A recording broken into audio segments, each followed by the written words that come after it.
जय हिंद, जय सनातन. नमस्कार बंधू आणि भगिनींनो. काल आपण बघितले की दोन महान राजे पृथ्वी तलावर ज्यांच्या सोन्याच्या नगरी त्यातील आपण एकाचा भाग बघितला, तो म्हणजे सत्ययुगातील रावण. याची नगरी सोन्याची असून तो महाप्रतापी असून बलाढ्य असताना सुद्धा ज्याच्यामध्ये एवढी क्षमता होती की सोन्याला मोगऱ्यासारखा सुगंध आणण्याची ताकद होती, स्वर्गापर्यंत शिडी नेण्याची तयारी ज्याची होती, अशा रावणाची लंका जळाली, ढणाढणा पेटली. ती कशी पेटली ते आपण आता बघणार आहोत. काल आपण त्या नगरीची उत्पत्ती कशी झाली, ती नगरी कशी स्थापन करण्यात आली याची माहिती बघितली होती. आज ती लंका, ज्याला आज आपण श्रीलंका म्हणतो, ही लंका का जळाली आणि कोणी जाळली ह्याचं महत्त्व बघणार आहोत. आणि मारुतीराया बिभीषणाच्या घरून निघाले. त्या ठिकाणी त्यांना कळालं की सीतामाता अशोकवनामध्ये वाटिकेमध्ये आहेत. आणि मग त्यांनी बिभीषणाला जय श्रीराम वगैरे केलं, नमस्कार वगैरे केला आणि सांगितलं की मला अशोक वाटिकेचा रस्ता दाखवा. आणि बिभीषण हनुमंतरायाला, मारुतीरायाला अशोक वाटिकेचा रस्ता दाखवतात. आणि अशोक वाटिकेच्या रस्त्याने निघाल्यानंतर मारुतीराया काही क्षणामध्येच अशोक वाटिकेमध्ये पोहोचतात. त्या ठिकाणी आल्यानंतर ते सीतामातेची भेट घेतात. त्यांना ती श्रीरामाची अंगठी वगैरे देतात. त्यांना सांगतात की हे माते, मी श्रीरामाचा दूत आहे आणि त्यांनी मला या ठिकाणी पाठवलेलं आहे. ही त्यांनी दिलेली निशाणी, अंगठी त्यांच्या बोटातील, ती त्यांनी निशाणी स्वरूपात तुम्हाला दिलेली आहे. आणि मी आता फार थकलो आहे म्हणे. 100 योजन तो समुद्र पार करून मी या लंकेमध्ये आलो म्हणे आणि मला आता भूक लागली म्हणे. आता हनुमंतरायाला त्या ठिकाणी थोडी लीला करायची होती की आपण आल्याचं अस्तित्व रावणाला कळावं, ह्या हेतूने त्यांनी त्या ठिकाणी लीला करायला सुरुवात केली होती. आणि त्यासाठी त्यांनी भूक लागल्याचं नाटक सीतामातेजवळ केलं. सीतामातेंनी त्यांना सांगितलं की एक अट आहे, खाली पडलेली फळं खायची, झाडाची नासधूस करायची नाही, फळाची नासधूस करायची नाही. तुम्ही कुठेही जा, ज्या ठिकाणी बगीचा वगैरे असेल, वनीकरण झालेलं असेल, त्या ठिकाणी बोर्ड लावलेले असते जागोजागी, फुलाला हात लावू नये, फुले तोडू नये, फळाला दगड मारू नये, फळ तोडू नये वगैरे वगैरे अशा पाट्या लावलेल्या असतात. तसे नियम पूर्वीपासून आहेत. आणि त्याच पद्धतीचं सीतामातेंनी मारुतीरायाला नियम सांगितलेले आहे की बाबा, फळं खायची तर खा, फक्त नासधूस करू नको, खाली पडलेली फळं खा. मग हनुमंतराया म्हणतात ठीक आहे म्हणे. आणि मग थोडा वेळ आडंगी गेले आणि शेपटीने त्यांनी काय केलं की त्यांची शेपटी चमत्कारिक स्वरूपाची होती. ते प्रत्यक्ष महादेवाचा अवतार मानले गेले, रुद्र अवतार म्हणून ओळखले जातात. त्यांच्या शेपटीमध्ये जो शेपटीचा एक केस आहे, त्या केसामध्ये 10,000 ऐरावताच्या ताकदीचं बळ सांगितलेलं आहे. म्हणजे ज्या ऐरावताला इंद्र चालवतो त्या इंद्राचं बळ ऐरावतापेक्षा जास्त आहे. म्हणजे 10,000 इंद्राचं बळ त्या शेपटीमध्ये आहे.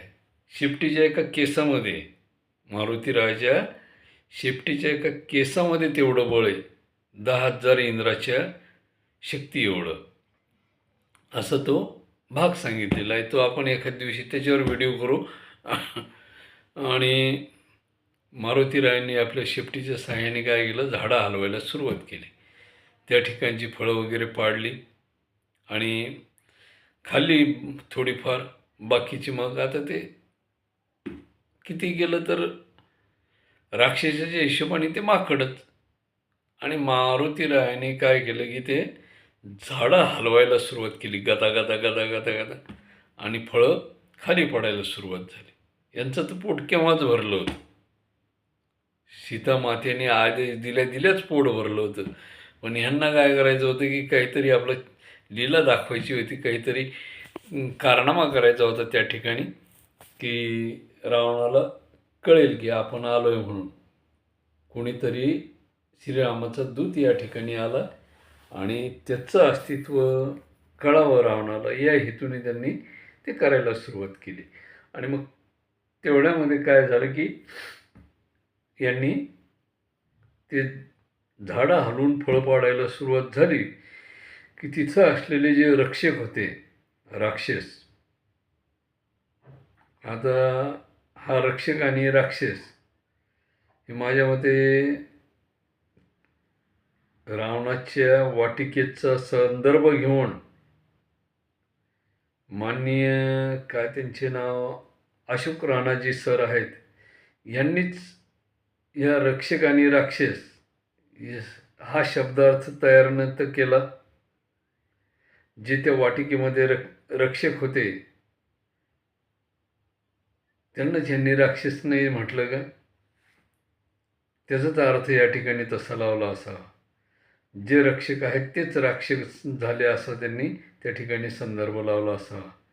आणि राक्षसाची परिभाषा त्यांनी या पद्धतीची केली. पण मी तुम्हाला कालच सांगितलं, राक्षस कोणाला म्हणावं? जो गाईचा मांस खातो, मदिरापान करतो, लहान मुलांना स्त्रियांना मारहाण करतो, स्त्रियांवर अत्याचार करतो, बलात्कार करतो,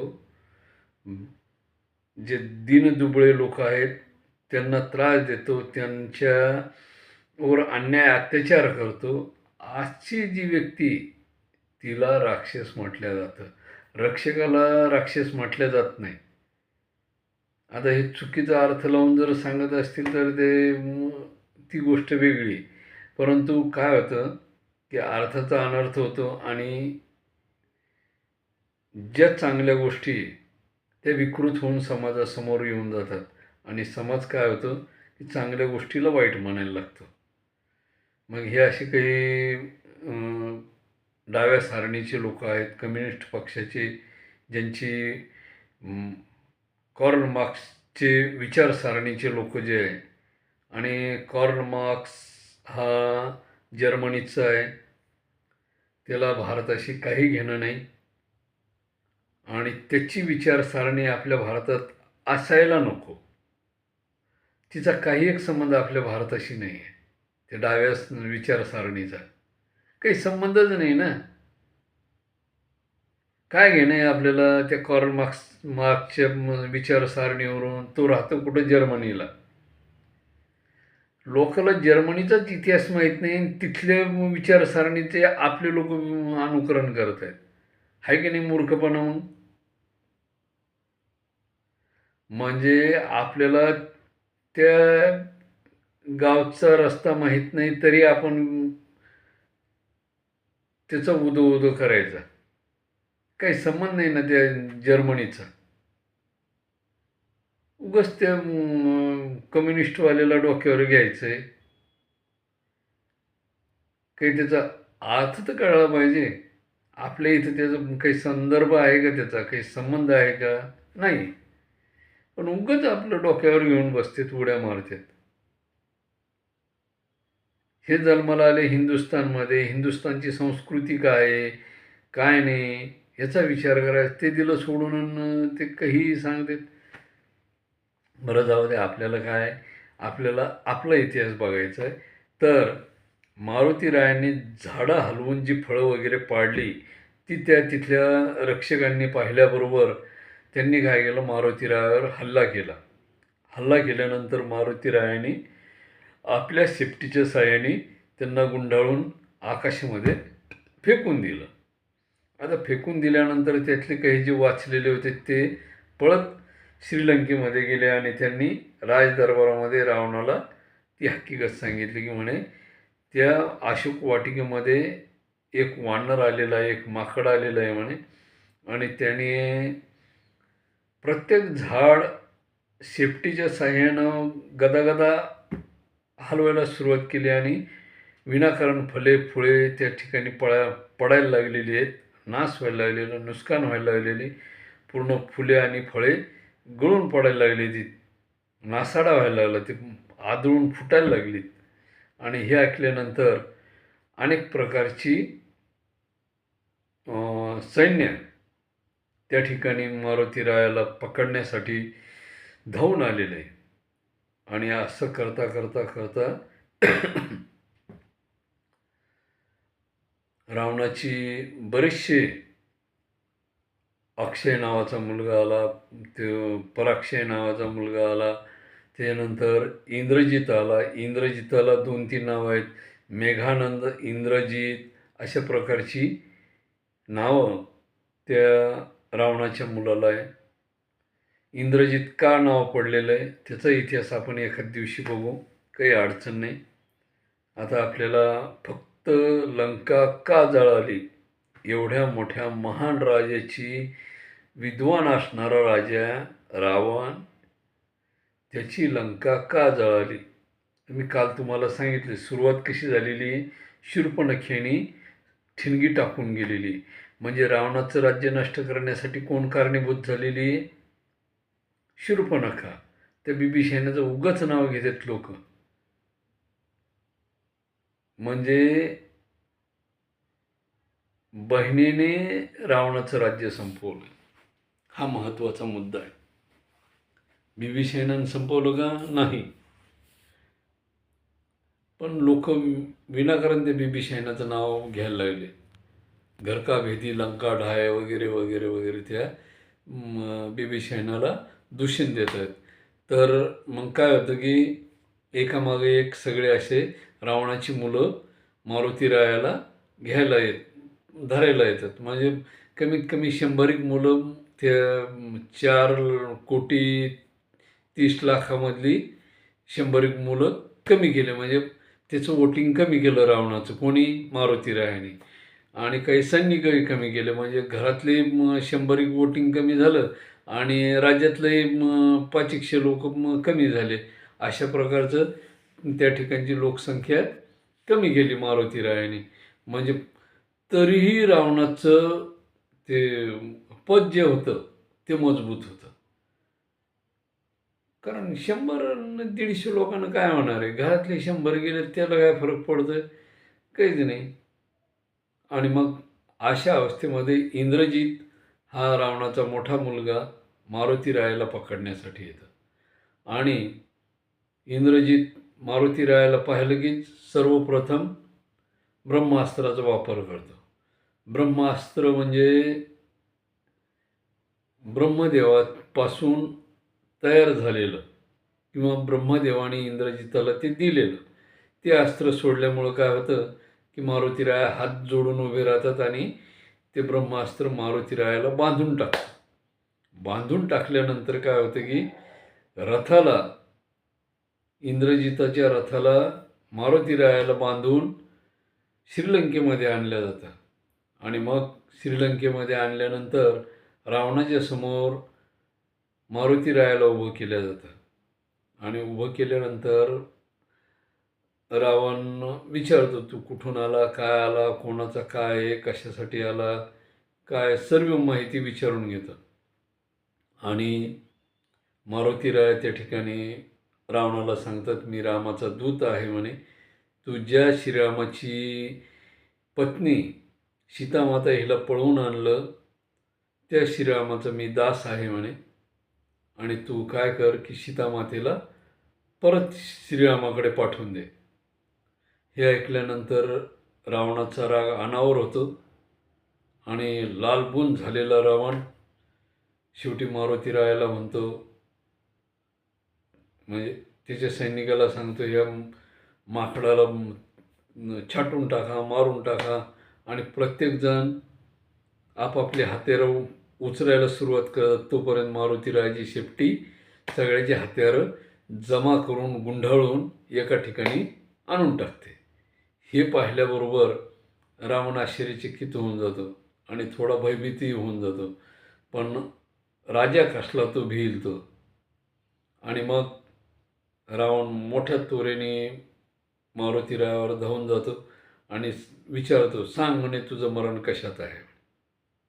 मारुतीराय म्हणे, या माझ्या शेपटीमध्ये माझं मरण आहे म्हणे. हो का म्हणे. मग ते म्हणे काय करा म्हणे, या शेपटीला चिंध्या गुंडाळा म्हणे आणि या शेपटीला पेटून द्या म्हणे. मग हळूहळू पूर्ण त्या शेपटीला चिंध्या गुंडाळल्या जातात. चिंध्या गुंडाळल्यानंतर काय होतं की जसजसे चिंध्या गुंडाळत जाईल तशी शेपूट लांबत चालते आणि शेवटी श्रीलंकेमधली कापडं संपली असा उल्लेख त्या ठिकाणी करण्यात आलेला आहे. पूर्वीच्या इतिहासकारांनी किंवा रामायणकारांनी, भाष्यकारांनी उल्लेख असा केला आहे की श्रीलंकेमधली कापडं संपली. नवी, पुराणी, जुनी जी काय असतील ती सर्व कापडं संपली. पण मारुतीरायाची शेपूट शिल्लकच राहू लागली. आणि अशा अवस्थेमध्ये रावणाने एक आदेश दिला की जा म्हणे अशोक वाटिकेमध्ये सीता नावाची जी स्त्री आहे तिच्या अंगावरले कापडं घेऊन या आणि ह्या वानराच्या शेपटीला गुंडाळा आणि ह्याला आग लावून द्या म्हणे. आणि हे ऐकताच मारुतीरायाने आपली शेपटी आखुडती घेतली आणि शेपटी आखुडती घेऊन काय केलं आहे की तिचं स्वरूप लहान केलं आणि कालावधीत काही सेकंदामध्ये त्या ठिकाणी मारुतीरायाच्या शेपटीला आग लावण्यात आली. आग कोणी लावली? रावणाच्या सैनिकांनी. कोणाच्या शेपटीला लावली? मारुतीरायाच्या. आणि मारुतीरायाने मोठ्याने गर्जना केली, जय श्रीराम. आणि रावणाच्या दरबारातून उड्डाण केले आणि सर्वप्रथम रावणाचा महलच पेटवला. जो दरबार होता रावणाचा तोच पेटून दिला. आणि असं करत करत करत पूर्ण सोन्याची लंका त्या ठिकाणी पेटून देण्यात आली. आणि मारुतीरायाच्या शेपटीला स्पर्श झाला आणि मारुतीरायाच्या शेपटीने, पेटलेल्या शेपटीने प्रत्येक घराला स्पर्श केला. त्यामुळे सोन्याची लंका अक्षरशः राळेसारखी पेटली. राळ हा एक पदार्थ असतो जो दागिने बनविण्यासाठी वापरला जातो सोनारी कामामध्ये. ती राळ ज्याप्रमाणे पेटते त्याप्रमाणे कापरासारखी, थोडक्यात सांगायचं म्हणजे कापूर ज्याप्रमाणे आगीच्या संपर्कात आला की कसा पेट घेतो तसा ते लंकेने पेट घेतला. आणि पाहता पाहता पूर्णची पूर्ण लंका ही आगीमध्ये जळून खाक झाली. म्हणजे एवढा मोठा बलाढ्य, विद्वान, महान पराक्रमी, महान चातुर्यवान, महान विद्वान, ब्राह्मण असलेला, राक्षस कुळात जन्माला आलेला रावण, त्याची ती लंका सोन्याची असून देखील जी महादेवाने माता पार्वतीसाठी बनवलेली होती, परंतु एका दुराचारी माणसाच्या संपर्कात आल्यामुळे किंवा एका दुराचार्याने त्या लंकेला स्पर्श केल्यामुळे म्हणा, ती लंका काही क्षणात कापरासारखी जळून खाक झाली. काहीच राहिलं नाही. अशा प्रकारचं अस्तित्व त्या रावणाच्या लंकेचं संपून गेलं. आणि एका मारुती रायाला पकडण्यासाठी किमान 5,000 सैन्य आणि 100 वीर, रावणाचे वीर पुत्र हे मारुतीरायाला पकडण्यासाठी आले होते. परंतु मारुतीराय हाती लागले नाही. काही क्षणामध्ये त्यांनी ती लंका जाळून भस्मसात केली.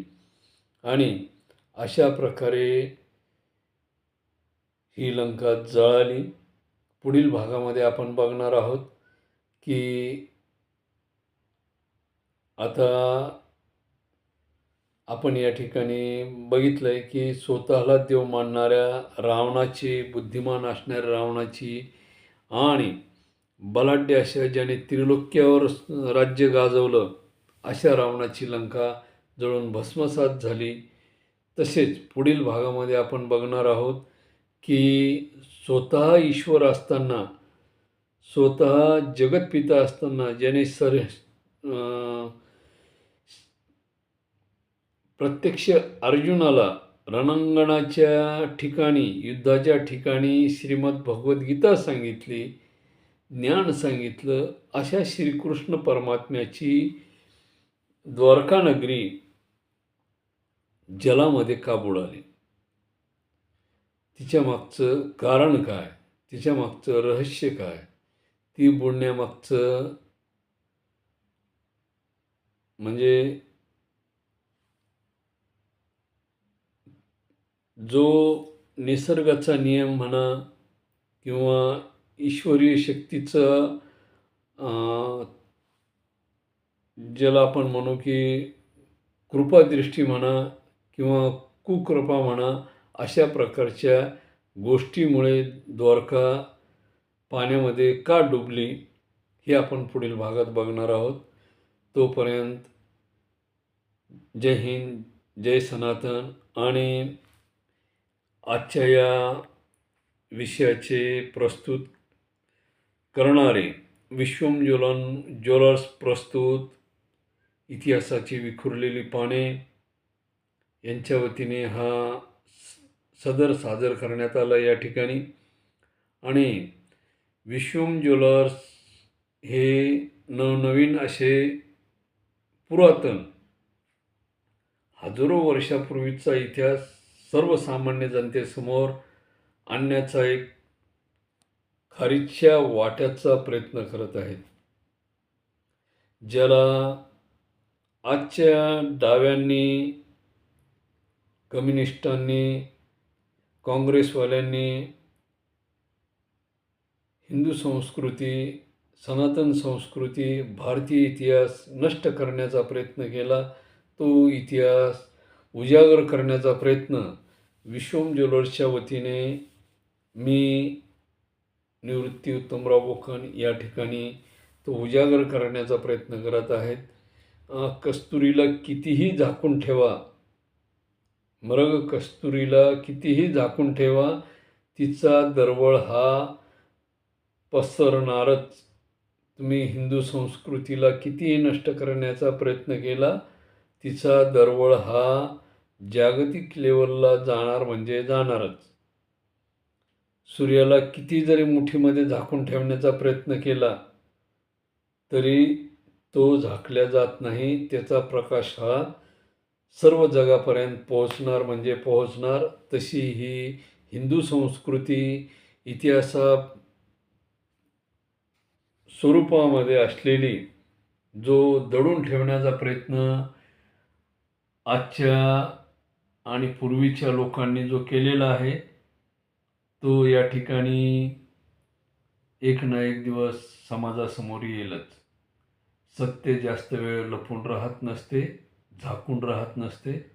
सत्य सत्य असते आणि सत्य हे अजरामर असते. आज जरी झाकून ठेवले तरी ते उद्या उजेडात येणारच. म्हणजे अंधारात केलेले कार्य एक दिवस उजेडात येतेच. हे निश्चित आहे. तुम्ही किती पांघरून टाका सत्यावरती, ते एक दिवस हवा येऊन उडून जाणारच, हे निश्चित आहे. जय हिंद, जय सनातन. धन्यवाद बंधू भगिनींनो. लवकरच पुढील भागामध्ये आपण दुसऱ्या महान राजाचे वर्णन बघणार आहोत. त्याची नगरी पाण्यात का डुबली.